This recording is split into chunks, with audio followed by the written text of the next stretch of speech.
ያለው ከመነግራችሁ በላይ ይሄ ዛሬ ላይቭ ላይ ገብቼ ቪዲዮ የሰራሁት ዛሬ ሙምኪን ከደጎቹ ወይም ደጋጎቹ ገጥመውኝ ነፃ ወጥቻለሁኝ። ነገ ድንገት እስር ቤት ልገባ ስለምችል በዚህ ሁኔታቸው ከቀጠሉ ንብረት አለኝ። እዚህ ሱቅ ላይ ያወጣሁት ወጭ ከ100,000 ሪያል ያላነሰ ነው። ከ100,000 ሪያል ያላነሰ ወጭ ወጥቶበታል። እኔ ብድግ ብዬ የሆነ ቦታ ላይ ከገባሁኝ በጣም ከባድ ኪሳራ ስላለብኝ ህዝብ እንዳቅልኝ ስለፈለግኩ ነው። እኔ ምንም አይነት ከልብስ ውጭ የሚሸጠው ነገር የለኝም። ግን እባካችሁ ለልጆቼ ልስራ፣ ልደግ፣ ልኑርበት። አሁንም እባካችሁ ችግር ካለብኝ በጣም በዙሪያዬ ብዙ ሰው አለ። በጣም እኔ በህዝብ ፊት ካሜራ አለ፣ ካሜራ እኮ አለ።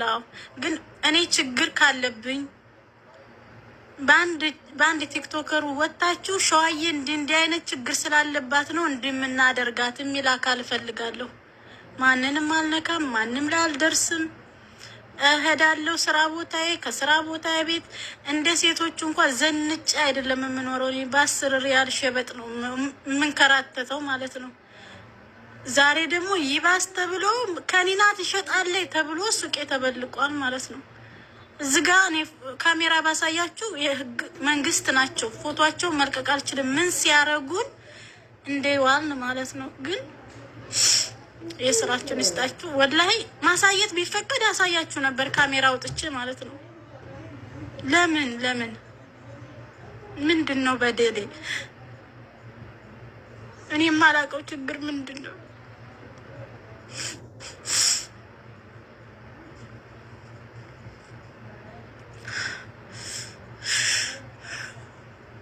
ጊዜ ወጥቶ እኮ ማልቀስ ራሱ ያስጠላል ወላሂ። ግን ዛሬ ጠናብኝ፣ ሁለቴ መጥተውብኛል። የትኛውም ሱቅ ላይ አይገቡም፣ ቀጥ ብለው እኔ ሱቅ ነው የሚገቡት። ሱቋን ያዘጉበት እዚህም ቀደም እንደዚህ ያዘጉበት በዚህ ልክ እኔን በወንጀል አወናጅሎ እስር ቤት ለማስገባት በዚህ ደረጃ እኔ እንኳን ተውና ከኔ ጋር የሚሰሩት ልጆች አያሳዝኗችሁም? ለምንድን ነው የምታለቅሽው? ምን ሆነ? ምን ተፈጠረ ሱቅ ውስጥ? እኔ ደክሞኛል። ታይ ግን እኔ ችግሬን ማወቅ ፈልጋለሁ። በዚህ ልክ ሰው የሚያሳድደኝ ለምንድን ነው? ምንድን ነው የተፈጠረው? አሁን ምን ተፈጠረ? ሰዎች ማሳደዱን ለምታውቂው ባለፈ ላይቭ ላይ እያየሁ ታውቂያለሽ። የዚህ ሀገር መንግስት ገባ ጋ ማሳዩ ተባል እናሳየን፣ የሚጠበቅብንን ነገር አሳየን። ተመልሰው ሄዱ። ትናንትና ምን ማለት ነው?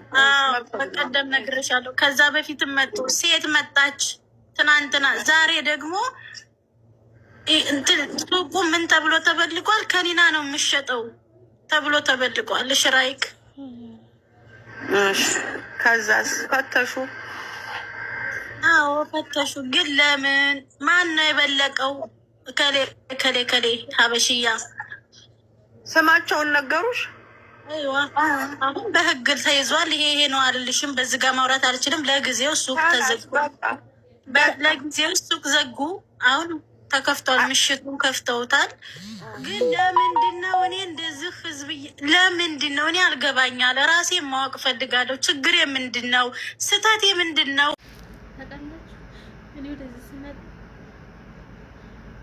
ሁላችንም ወደ ስድስት መጣ ልጅ ይኖረናል። የሆነ ምን ይኖርለት አለ ማለት ነው።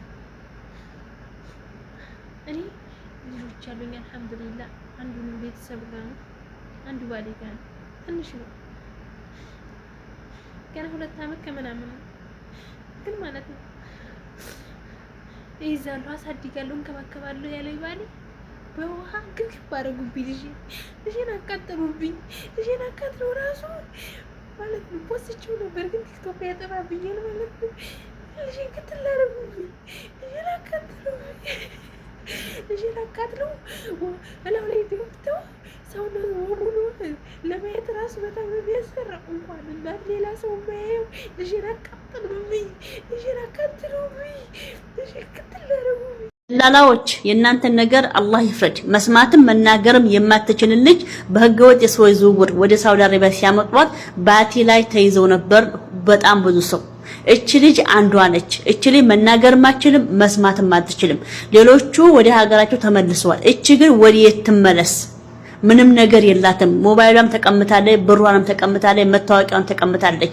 እንደዚሁ እንደምታዩት ናት። እቺ ልጅ መናገር አትችልም፣ መስማት አትችልም። እንዴት አይነት አእምሮ ቢኖራችሁ ነው ሰርቃችሁን አኪድ የሚሆነው ይዛችሁ መንገድ የገባችሁ? እናትና አባቷ ተጨንቀው ሊሆን ይችላል። እባካችሁ ይህ መልእክት የደረሳችሁትና ወንድሞቼ ሸር እያደረጋችሁ እቺ ልጅ ከቤተሰብ ጋር እንድትገናኝ ሰበብ ሁኑ። ተጨንቀን ያለችው ስለማትናገር የሷ ነፍስ ተጨንቃ ሊሆን ይችላል።